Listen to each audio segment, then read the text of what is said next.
And now it's time to get a unique slant on current events from your favorite half-Asian couple.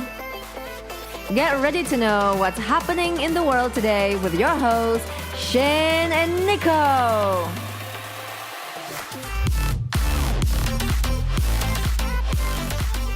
Do this. Yeah, that's a pretty good intro. Let's do that. It's a good intro. Okay. All right. So, what's going on, everybody? Welcome to the brand new episode of What's Happening. I am Shaine. And I am Nico. I think that's my name, right? I don't know, is it? I don't know. Last I checked. I thought it was Shaine. Oh. Cool. Onegaishimasu. Hi. Soka. Anyway, what are we doing this time? So where we doing this time? So yeah. So we'll be doing our libertarian abortion discussion. Wow, libertarian abortion? What is That's this? right. Yeah, so we'll be doing We have to be wait. We'll be doing a discussion about abortion. with two libertarians. Yes, that's exactly what we were trying to say before. Yeah. We're not going to perform an abortion on this. Oh yeah, there you go. Yeah, I mean, if we were to perform an abortion, they can't see it because. Oh my god, that's terrible. Because that would mean we'd be doing it to ourselves. I mean, I don't think we're going to have a random person here, are we? Okay. Anyway, so we spoke with one pro-life libertarian and one pro-choice libertarian. Mm-hmm. That is correct. Yep. And the first one that we will be talking to was our pro-choice libertarian, Aleks. And before we get started, you can buy us a coffee at ko-fi.com/hapusupremacy or on Patreon at patreon.com/hapusupremacy. Or you can donate to our PayPal at paypal.me/hapusupremacy. Or you can buy a t-shirt and other merchandise at teespring.com/stores/hapusupremacy. You can also follow me on Twitter and Instagram at Petite Nikoko. And you can follow Shaine at Shaine Scalf. Also, you can support us by subscribing to our channel on YouTube at youtube.com/c/hapusupremacy. All of the links for all the things we discussed will be in the description. All right, now we are here with Aleks. He is our pro-choice libertarian. How are you doing, Aleks? I'm doing great, thanks. How are you? Doing well. Doing good. Yeah. So, our first question here is, in your opinion, how does being pro-choice align with libertarianism? In terms of the, say, like the NAP, because I think that, like personally, libertarianism can be used to justify a pro-life and a pro-choice position. I think there's good arguments for both. In my perspective, it's based upon kind of two factors. And one is, if you apply the NAP to, say, the fetus inside the womb of a woman, it could be said that the fetus is, in fact, and I don't want to use the term parasite to sound rude, but I just mean from like a purely technical perspective. It's an entity or a being or a person or a life, however you want to look at it, inside of a woman. And it's essentially living off of them.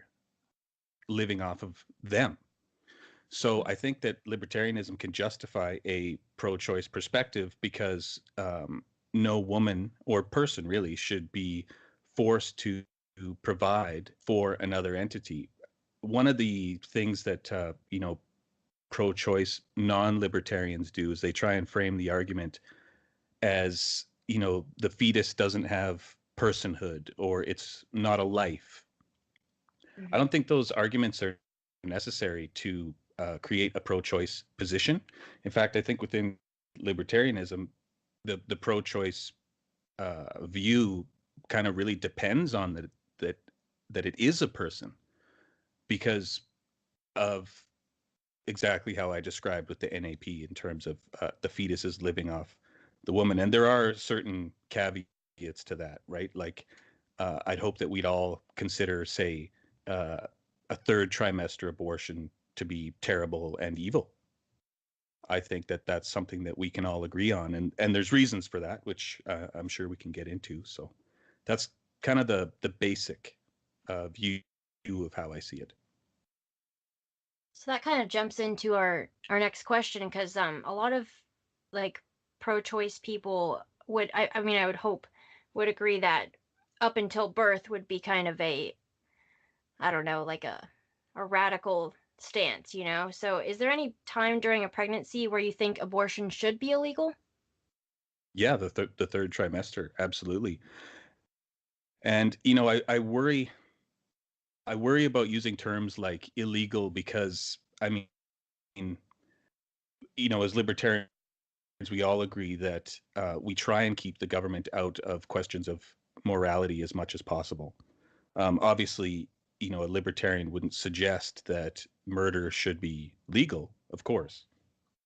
But I think that there's certain gray areas within abortion that make it, you know, it's like there's almost a spectrum of morality in terms of when it's acceptable and when it's not. And I perfectly understand the concept that you know, life begins at conception or fertilization or implantation, any of those kind of things. I really sympathize with that argument.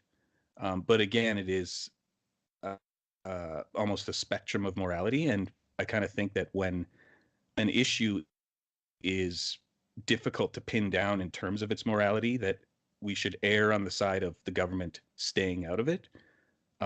You know, we as libertarians agree that the government generally is terrible at doing most things. And in this case, I think that it's something that they could stay out of as well.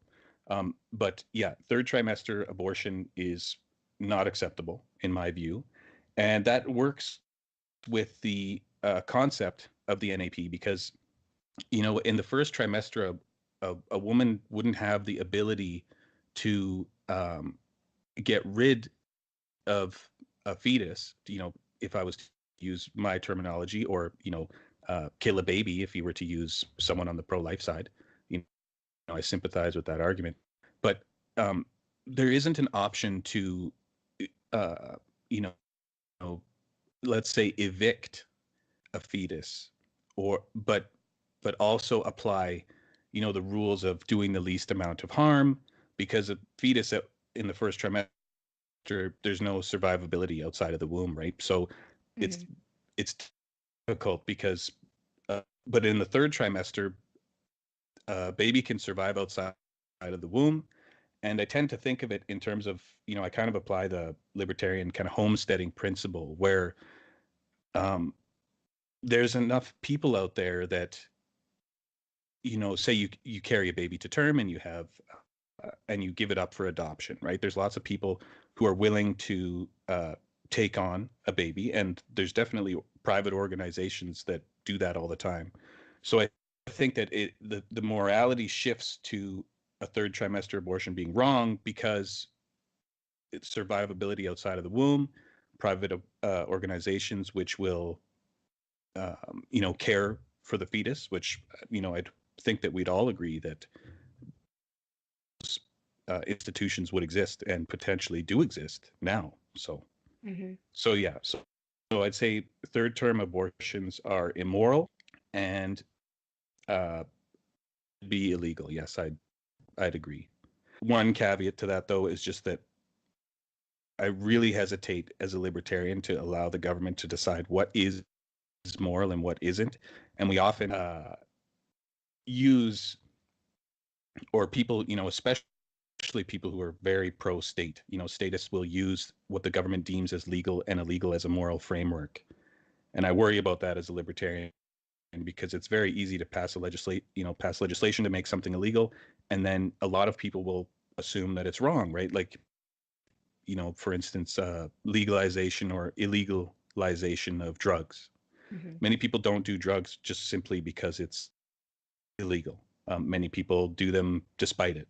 So in terms of the abortion debate, if a third trimester abortion was illegal, uh, I think that it probably would reduce the incidence of it happening, but I wouldn't want to use the power of the state to reduce something that I thought was immoral, if that makes sense. I worry about that. Yeah. Yeah. So do you think the father of the baby should have any say? Because, and I'm sure you've seen this argument where a lot of pro-choice people are saying that the dad shouldn't have any say because, it's in the mom's body. But do you think the father should have any say in that? I think from a legal perspective, I would say no, but as a social perspective, I would say that it's of the utmost importance. So what I mean by that is, for instance, whether I'm pro-choice or, someone else is pro-life, I hope we all agree that abortion should be reduced, right? Like, you look at how Democrats, and I don't have a great knowledge of the American system, but from what I've read, when Democrats first started proposing, laws for abortion, it was safe, legal, and rare. I remember was their statement, where clearly that can't be applied now, right? Democrats are, taking pictures of themselves, virtue signaling the importance of abortion, on the delivery table, right? It's insane to me. So I guess the safe, legal, rare thing I look more towards, but in terms of father's right, I don't think that he had a legal right, but I do think that it's important that socially, it's a conversation that the two have, if that makes sense. Yeah. Yeah, that makes sense. And then also going back to what you said earlier, because you kind of brought up like the evicting. I guess Right. it's sort of like, isn't that's Murray Rothbard, right? That's a Murray Rothbard thing. Yeah, well, he kind of started that. It's been developed since, and I believe that he kind of changed his view upon it as he got older. Okay. I'm more kind of into Hayek as compared to Rothbard, right? In terms of my flavor of libertarianism, I'm not a paleo libertarian. I kind of have more of the viewpoint that a lot of libertarians had in the 70s, 80s, and 90s as compared to, some of the newer flavor of more conservative type, for sure. Mm-hmm. Yeah, I was just asking about that because I noticed that, yeah, a lot of pro-choice libertarians will bring up that argument that um, the mother has the right to evict the fetus from her body, Yeah. because it's it's like what you said before. It's like bad to use the word parasite, but in this case, it's kind of almost the same where you're living off the host. So Right. A good analogy I like to use is, let's say someone owns a private aircraft. Now, if you invite someone onto your private aircraft, there's kind of an understanding, or a duty of care that when the aircraft is in the air, if you decide you don't want that person on your aircraft anymore, you can't just open the hatch and throw them out of there, because it's understood that the person will die, even though you're retaining the right to your private property. There's an understanding, or like maybe an unwritten or unsaid consent when you invite someone to the airplane, that you're not going to kick them out at 30,000 feet. So Right. how that kind of applies to the abortion debate is, if you decided when you were in the air that you wanted to get this person off of your plane, you're still morally bound to, maybe land the plane sooner than you thought, or, do what you can to minimize the harm against the person, even though you'd be defending your private property. So in the abortion debate, that's why I think viability outside of the womb is important to the discussion, because it's analogous to that airplane thing. It's like, you can't kick them out at 30,000 feet, you can land the plane.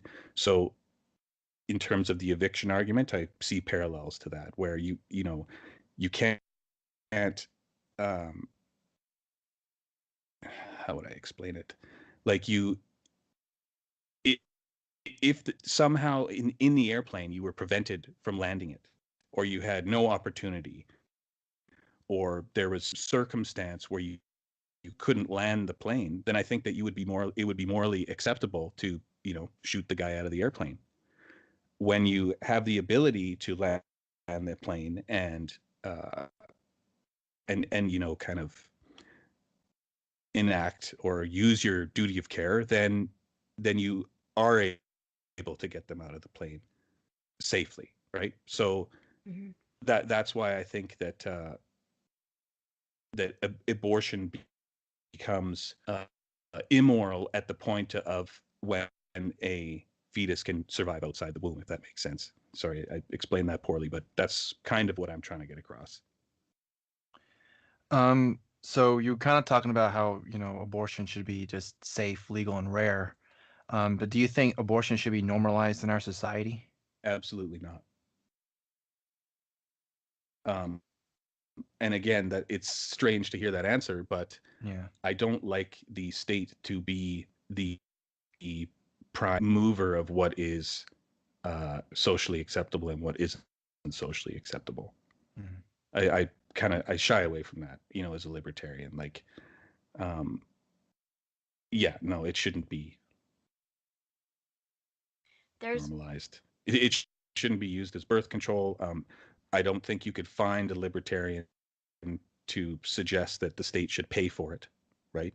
yeah, I'd hope not. I'm sure we all I'm sure we all agree that the state funding an abortion is terrible.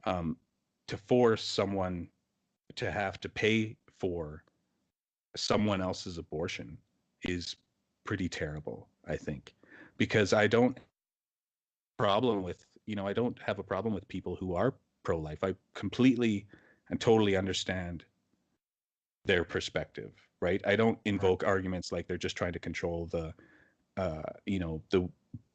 bodies of women, or the misogynist argument. I reject all those arguments. I truly believe that people who are pro-life do it out of a sincere and deep belief, in terms of being a moral argument, right? I totally get that. So I think it's especially egregious to have someone pay for someone else's abortion when that person could feel it's so terrible. Even in a pro-choice environment, or let's say a legal environment where an environment where abortion is legal, the social force of people who oppose abortion will still be strong. It'll always be there, and I do think that that's an important thing. So that's kind of how I see it. Yeah, and I think that's the difference between, I guess more like left-leaning people and libertarians on this issue who are pro-choice, because like the far left seems to be pushing that this should also be normalized. Like you have to do it and you also have to accept it too. So I think that's like different. Like mandatory health care. Yeah, like mandatory healthcare. Yeah. Right. Yeah. I mean, I think that that's pretty terrible, because I find that the left does a lot of pretending that if a woman gets an abortion, it's not, for many of them, an extremely troubling experience.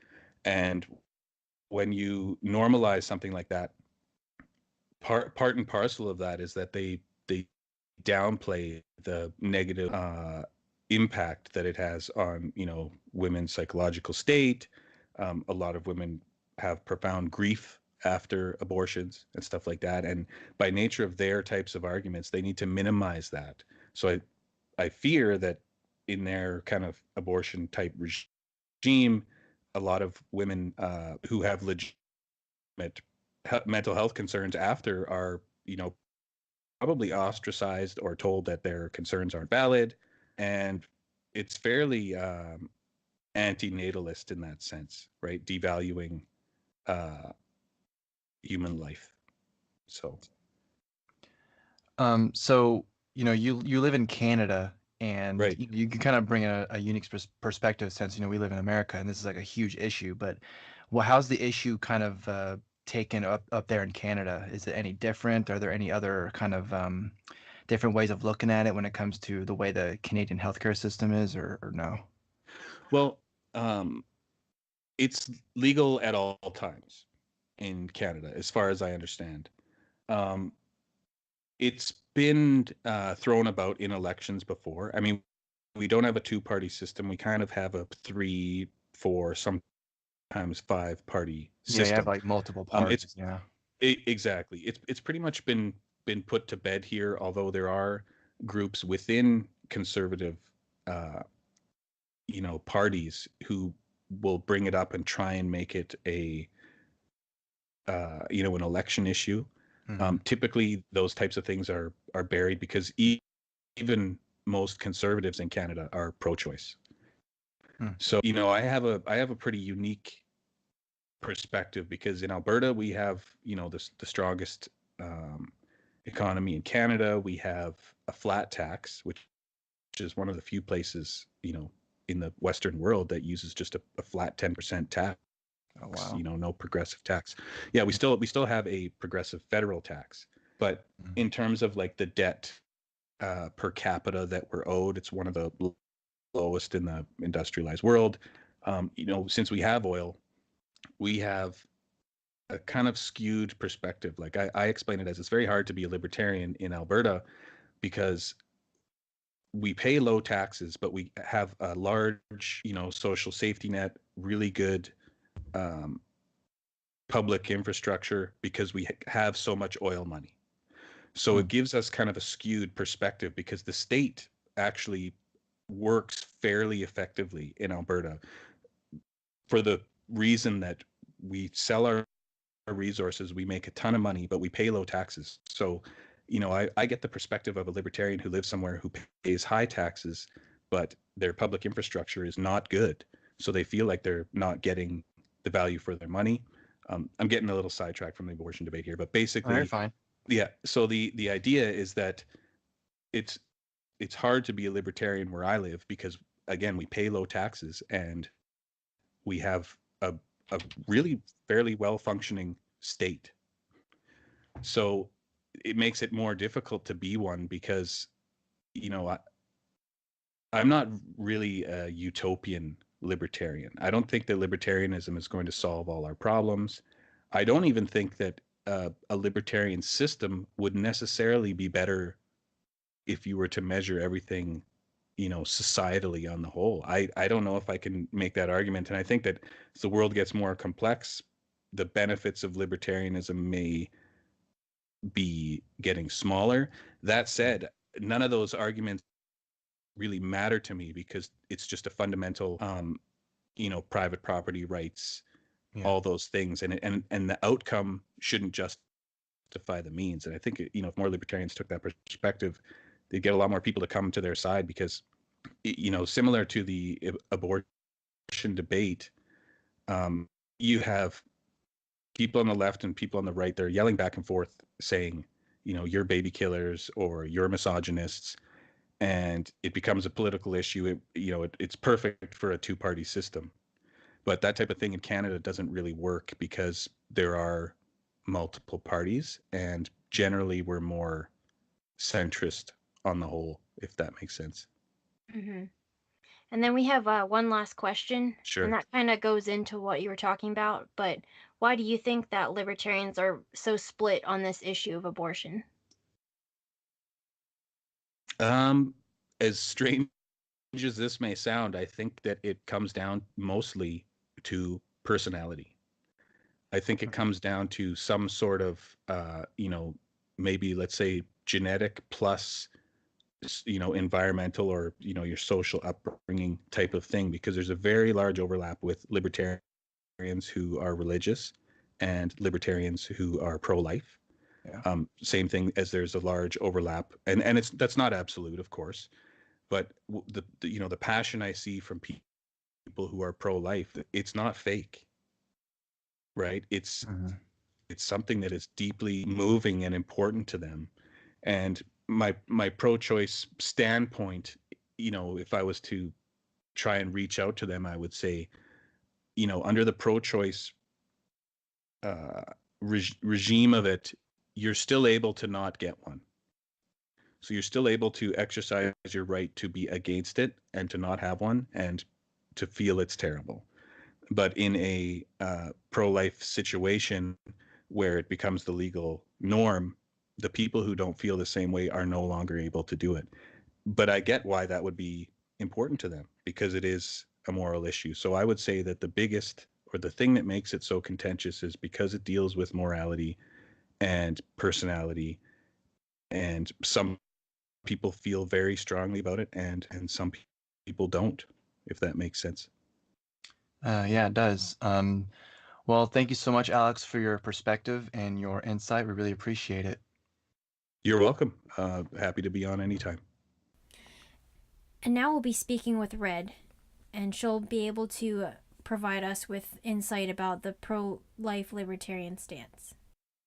But before we move on, this episode is sponsored by Libertarian Country for all of your political merchandise needs. If you want to get a t-shirt, a beer cozy, Books or mugs, bottle openers, bumper stickers, mouse pads, and tote bags. and a bunch of other really cool stuff. So, use our promo code HAPA, that's HAPA, all caps, for 10% off your order at checkout. Again, HAPA for 10% off your order. All right, now we are here with Red. She will be our pro-life libertarian. How are you today? Good. How are you? We're good. Yep, we're doing good. Yeah. Okay, so we're going to start this off with almost the same question that we asked our pro-choice libertarian. And I'd like to know, in your opinion, how does pro-life align with libertarianism? Well, I mean, most libertarians are for the non-aggression principle, and I don't see how we can be against wars in the Middle East, right, and killing innocent lives, and then turn around and say, I think we should be able to kill babies. Like it just doesn't coincide with me at all.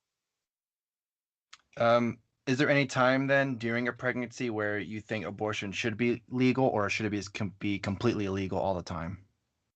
Well, I really don't like the legal versus the illegal. I kind of like Nala. I like her argument. She doesn't want to make it illegal. She wants to make it unthinkable. Because I don't like the state involved when it comes to something like that, a person's choice. I don't want that. So it's more of like a cultural thing then, right? Yes. Okay. Yeah, that kind of like leads into the next question, where it's so you think that government shouldn't be in any part of the abortion debate at all, or do you think that they do have a place? If we're going based on what we have now, like we have laws now that you can't murder somebody, right? Like that's against the law. You get in trouble for it. So if we're going based off of the system that we have now, they should probably be involved. But if we're going based off of what we want as libertarians, then I would have to say no. So how would you then, since you're talking about what we have now, where would you think the state should get involved in? Like what aspect of it? Like 100% of it, or any parts of during where the mom's pregnant or anything like that? Or is there any, you know what I mean? Like any aspect of it where you think the state should be involved if we're going to have that, since that's how it's like right now? I think maybe where the state would get involved, and I hate to sound like a men's rights activist, I really do, but let's say a woman becomes pregnant and it's not a case of rape, because kind of on the fence with that. I'm more willing to hear somebody like that out as opposed to a matter of aborting the baby for convenience, right? Like they're two separate things. Mm-hmm.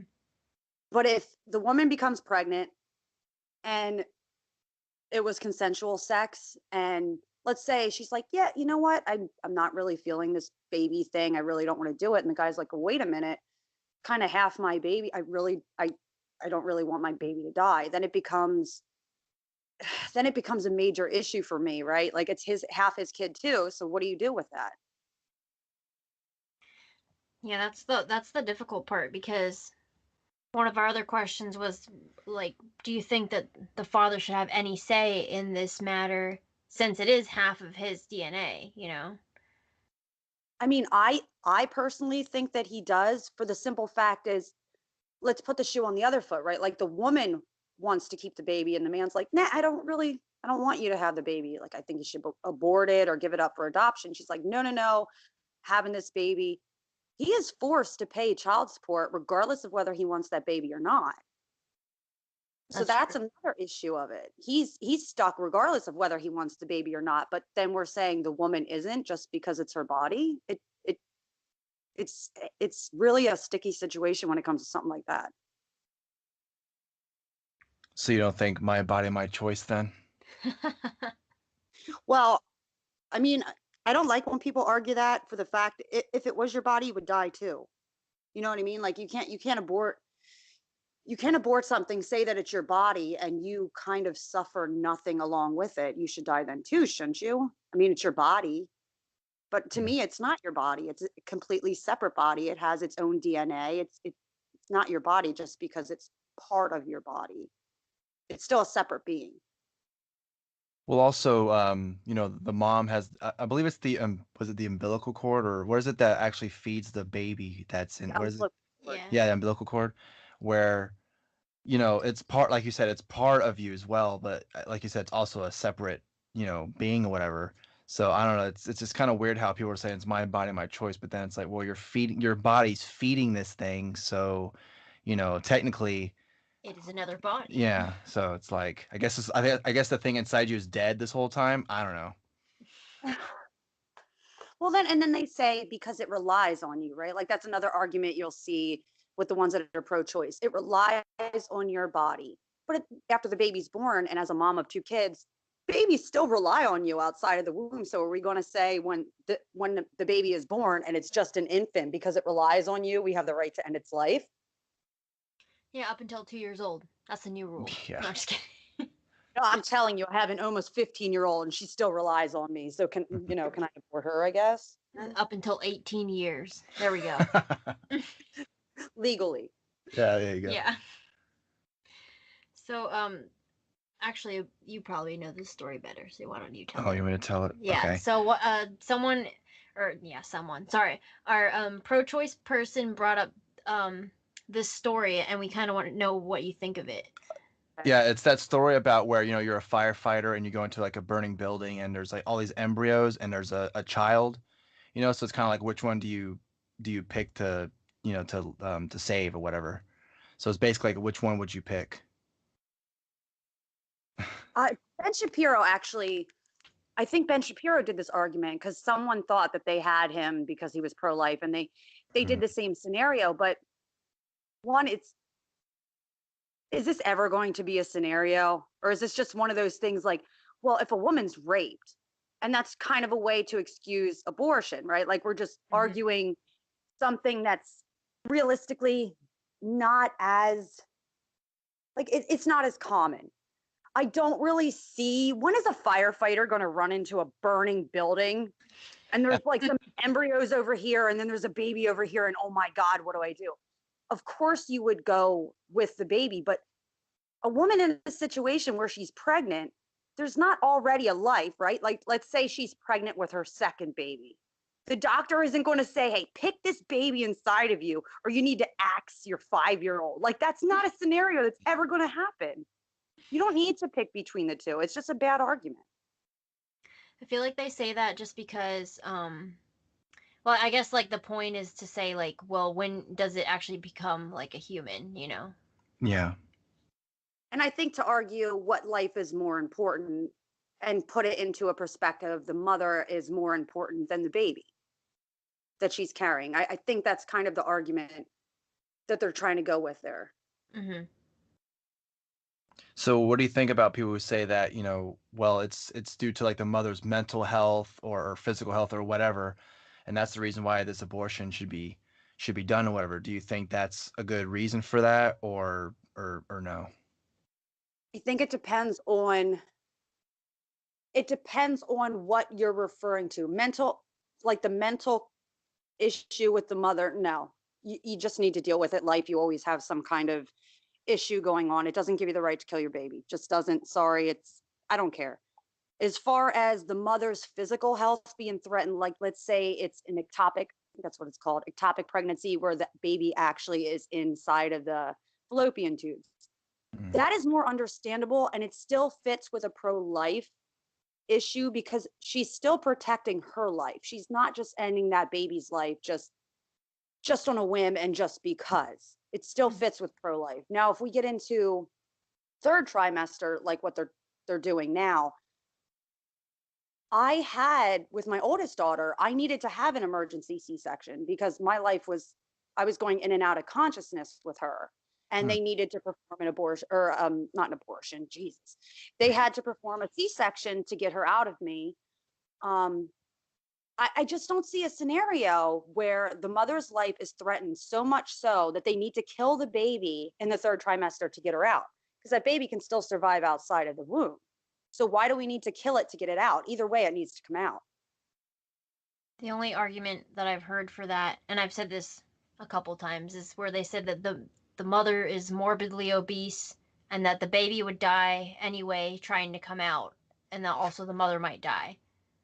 But it sounds like a very extraordinary situation to me. Is it because the mom's vagina is so fat? That I don't know. It doesn't make sense.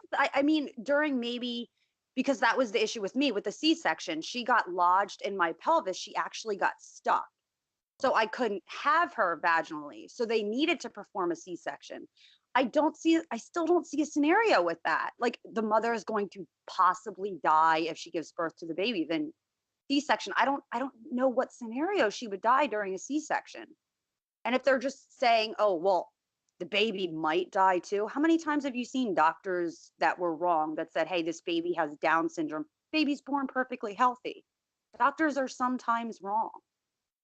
That's true, because when my brother was being born, they said that he would have severe mental disabilities or whatever because of the fluid in his head. But then when he was born, now he's like a genius. So I think it's like the opposite of what was supposed to happen. Yeah.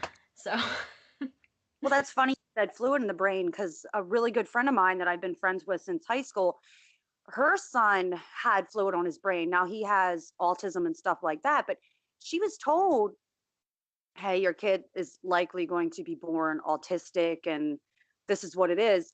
Her first thought was not to abort the kid. It's like, okay, what do I need to change in my life to make sure that I can accommodate and take care of a child that has special needs? Like that's not, we're getting into where, oh, your baby's going to have issues. Oh, well, we're just going to kill it. We're getting into something that I don't really like and I think is very immoral, where it's almost like it's not a perfect baby, right? So we're just going to kill it.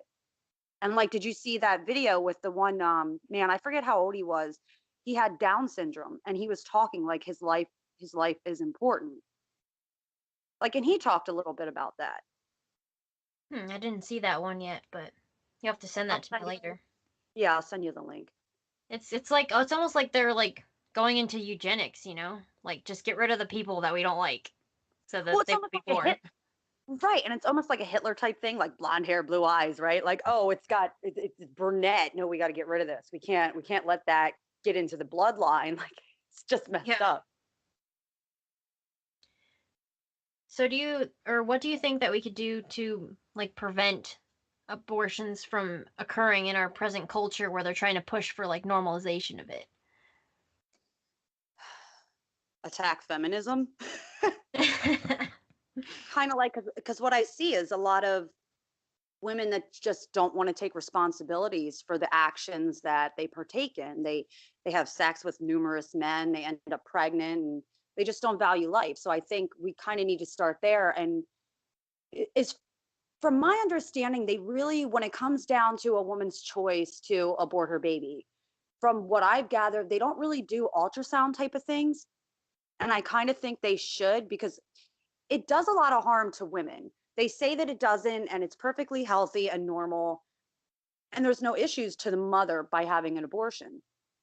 But statistically, that's just not accurate. They might not have it, the day of their abortion. They might not have it a week, a year, maybe even 5 years, but eventually they do have those issues, psychiatric issues. So when you were saying the mother's mental health, abortion does a lot more to the mother's mental health than carrying a baby for only 9 months. This is something she has to live with for the rest of her life.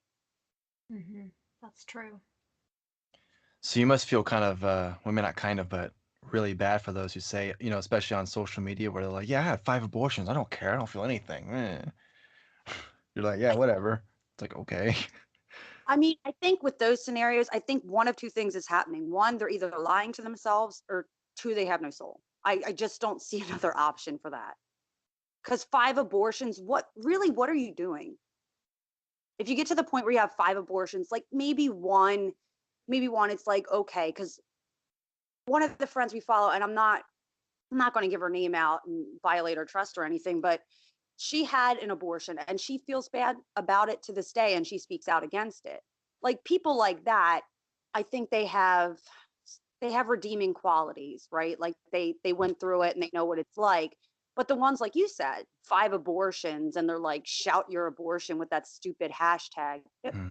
I'll yell at them all day long. I really don't care.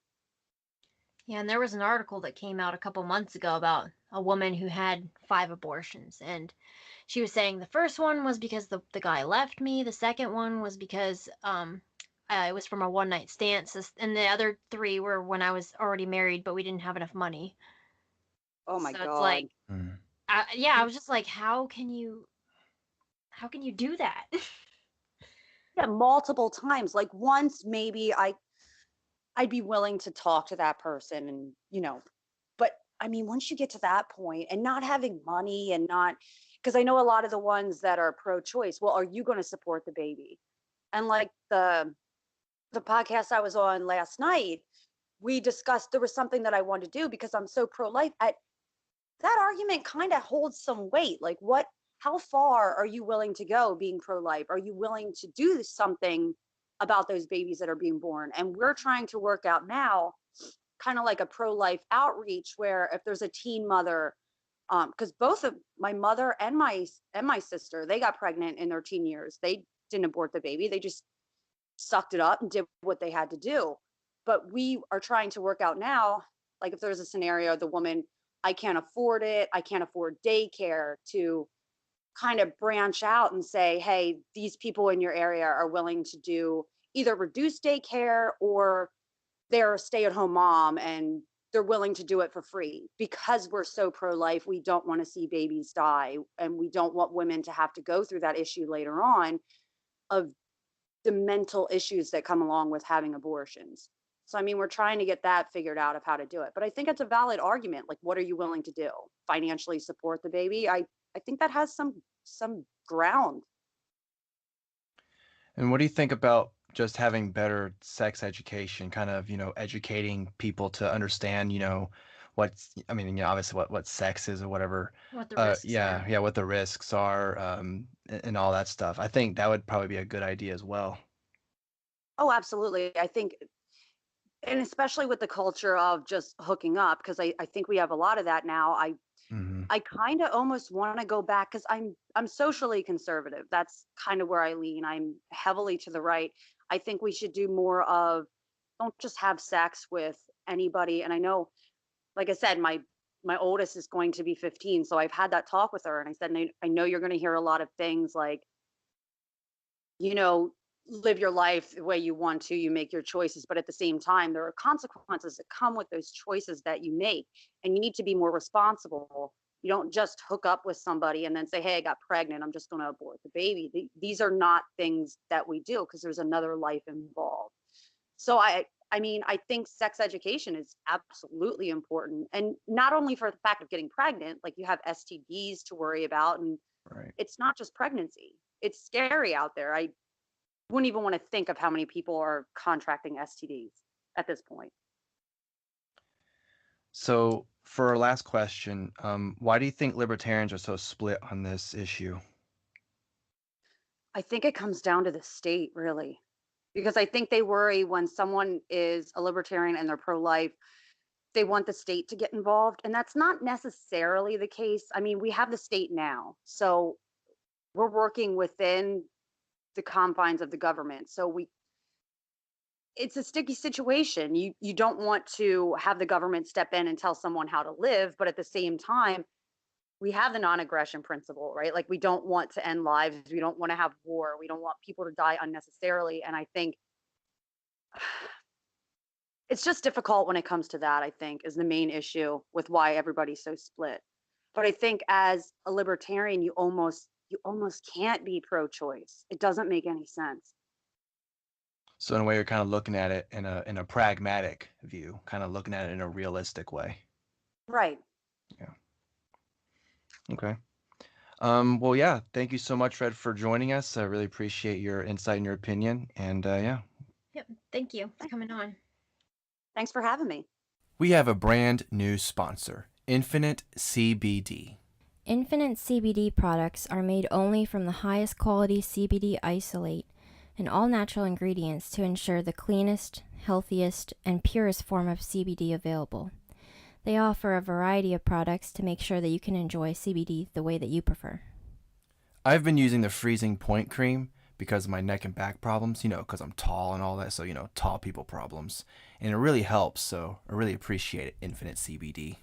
I've been using the CBD isolate drops, like the drops that you put under your tongue, and I've also been using the gummies, which you've been using some of the gummies too. Yeah. Mostly for anxiety, and it works really well. And the way that I know that for sure is because whenever we're driving, usually I'm freaking out, like, because I've developed like a weird phobia to driving.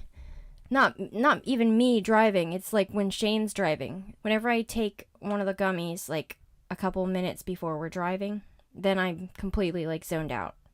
And the one thing that's great about CBD is it doesn't have the psychoactive ingredient THC, which is what would make it marijuana. Right. So you won't get any of the effects of being high. You just get the tranquility from it. So if you use promo code HAPA10, HAPA10, you'll get 10% off your order. So if any of this interests you, and you also have, aches and pains and anxiety issues, it's just one of the many things that it can help with. So if you want that, then use our promo code HAPA10. Everything will be in the description or the show notes. And that was Red. Thank you so much. Yep, and that's all, guys. Hopefully now you have a better understanding of why this issue is so split in libertarianism. And yeah, I think that kind of, like, this is just one of those things that's always split, just like the wall debate or immigration in general. Yeah. So that's all, folks. Oh, okay. Like the Looney Tunes. That's all, folks. Oh God, that's so old. That's almost before my time. Sorry. Whoa. All right. I guess we'll see you next week, guys. All right. See you later. Have a good one. I salute ya. I salute ya? Sounds like a Russian word. Sriracha. Okay. Now you know what's happening. Thanks for listening. If you want to support the show, go to hapasupremacy.com and follow our social media. Have a great day.